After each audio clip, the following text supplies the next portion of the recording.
ଦୁର୍ବଳ ଉପରେ ସବଳର ଅତ୍ୟାଚାର ଆବାହନ କାଳରୁ ରହି ଆସିଛି। ପଶୁପକ୍ଷୀ ଜଗତରେ ମଧ୍ୟ ଏହି ନିୟମ କାର୍ଯ୍ୟ କରୁଛି।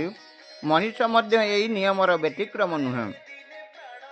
ବେଙ୍ଗ ବିଚାରା କେବେ କାହାର କ୍ଷତି କରିଥିଲା କେଜାଣି, ମଣିଷ ଚିରଦିନ ତା ଉପରେ ଅତ୍ୟାଚାର କରି ଆସୁଛି।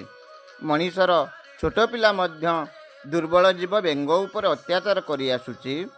ଆବାହନ କାଳରୁ ମଣିଷ ଶକ୍ତିକୁ ସମ୍ମାନ ଦେଇ ଆସୁଛି, ଅର୍ଥାତ୍ ଯାହାର ଧନ ସମ୍ପତ୍ତି ପ୍ରତିପତ୍ତି ଅଛି ସେମାନେ ଗରିବ ନିଷ୍ପେଷିତ ସାଧାରଣ ଲୋକଙ୍କୁ ଅତ୍ୟାଚାର କରି ଆସୁଛି।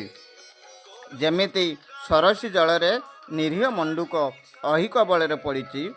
ମଣ୍ଡୁକ ପ୍ରତି ମଣିଷର ଦୟା ନାହିଁ କି ସହାନୁଭୂତି ନାହିଁ କିମ୍ବା ଆହା ପଦଟିଏ ମଧ୍ୟ ନାହିଁ, ଖାଲି କ୍ରୂର ଅହି ପଦକ ଗାଳିରେ ଖସି ଯାଉଛି। ଯେମିତି ଧନୀ ପ୍ରତିପତ୍ତି ମାନଙ୍କୁ ଭାଇ ଭାଇ କରି ସମ୍ମାନ ଦେଇଥାନ୍ତି ପ୍ରାଣର ଭୟରେ, ଜୀବନର ଆକୁଳତାରେ। ଯେମିତି ଦେବତାମାନେ ରାବଣର ଆଲଟ ଚାମ୍ବର ଢାଳିବା, ଲୁଗା ପଖାଳିବା ରୀତିରେ ମହାବଳ ବାଘକୁ ମାମୁଁ କରି ଡାକିଥାନ୍ତି, ପୋଲିସକୁ ମଧ୍ୟ ମାମୁଁ ବୋଲି କହିଥାନ୍ତି। ଯେଉଁଦିନ ମଣିଷ ଦୁର୍ବଳ ଉପରେ ଅତ୍ୟାଚାର ଛାଡ଼ିବ, ସେଦିନ ସୁସ୍ଥ ସୁନ୍ଦର ସମାଜଟିଏ ଗଠନ ହେବ।